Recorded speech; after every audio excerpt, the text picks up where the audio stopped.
الحمدللہ رب العالمین والصلاة والسلام علی سید المرسلین نبینا محمد وعلی آلہ وصحبہ اجمعین وبعد۔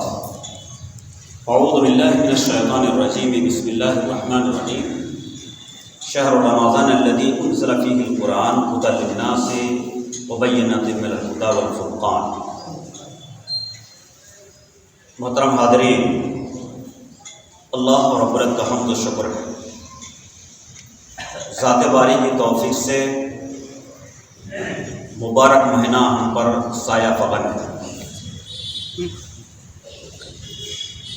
اللہ کا حمد و شکر ہے اس نعمت عظمیٰ پر۔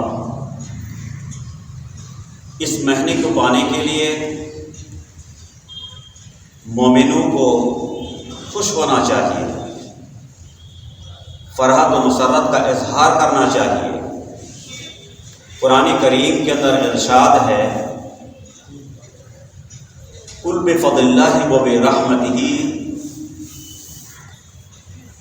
اللہ کے فضل و کرم سے اور اس کے رحم کرم سے فذلک فلیفرحوا هو خیر لهم مما یجمعون، هو خیر مما یجمعون۔ خوش ہونا چاہیے اس لیے کہ دنیا کے مال و متاع جو کچھ وہ جمع کر رہے ہیں اس سے وہ کہیں بہتر ہے۔ نبی کریم صلی اللہ علیہ وسلم جب یہ مہینہ آتا تو آپ خود بھی خوش ہوتے اور صحابہ کرام کو بھی بشارت اور سعادت لوگوں کے سامنے ظاہر کرتے۔ حضرت ابو ہریرہ رضی اللہ تعالی عنہ کی حدیث، نبی کریم صلی اللہ علیہ وسلم فرماتے ہیں، اتاکم رمضان، اے لوگو تم لوگ پر رمضان آ گیا، شہر مبارک، یہ مبارک مہینہ ہے۔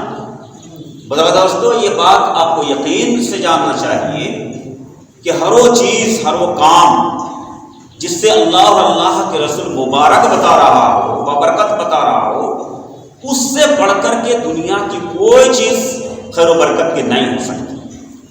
نبی کریم صلی اللہ علیہ وسلم نے فرمایا، قد فرض اللہ عز وجل علیکم فیہ صیامہ، اس مہینے کے روزے کو اللہ نے تم پر فرض کیا ہے۔ اس مہینے میں جنت کے دروازے تمہارے احترام میں کھول دیے جاتے ہیں، جہنم کے دروازے بند ہو جاتا ہے، شیطان جکڑ دیا جاتا ہے، اور اس میں ایک ایسی رات ہے خیر من الف شہر، جو 1000 مہینے سے بھی بہتر اور خیر کا مہینہ ہے۔ جو شخص اس کے خیر سے محروم ہو گیا، فقط ہو رہے، تو وہ سمجھو کہ کلی طور پر ایک محروم انسان ہے۔ حضرت مجدد الفسانی وہ بیان کرتے ہیں کہ یہ مہینہ تمام قسم کے خیر و برکت کا جامع ہے۔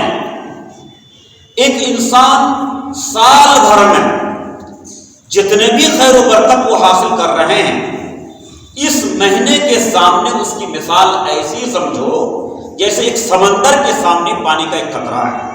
دوستو، اس لیے اس کے احترام میں انسان کو دل جمی کے ساتھ لگنا چاہیے، ان کے جو حقوق و تقاضا ہے اس کو پورا کرنا چاہیے۔ یقیناً حدیث شریف کے اندر یہ بات آتی ہے کہ اللہ کی جانب سے ایک فرشتے آپ کو ندا دیتا ہے، یا باغ الخیر اقبل، اے نیکی کرنے والے اس مہینے میں اور تم دل جمی کے ساتھ آگے آؤ، یا باغ الشر اقصر، اے برائی کرنے والے اس مہینے میں تو تم اپنے آپ کو کنٹرول کر لو۔ نبی کریم صلی اللہ علیہ وسلم فرماتے ہیں کہ اس مہینے میں اللہ رب العزت کے لیے عتاقہ ہوتا ہے۔ عتاقہ کا مطلب اللہ رب العزت ہر رمضان کی رات جہنم سے کچھ لوگوں کو آزاد بناتا ہے۔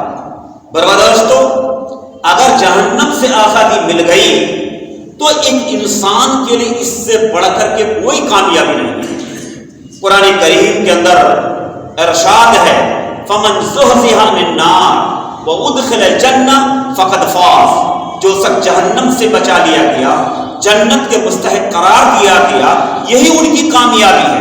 اللہ تعالیٰ سے دعا ہے کہ اللہ رب العزت ہم تمام کو یعنی اللہ کے ان خوش نصیب بندوں میں شمار کرے جن کو جہنم سے آزادی ملے گی. آمین. وصلی اللہ تعالیٰ نبینا محمد وسلم.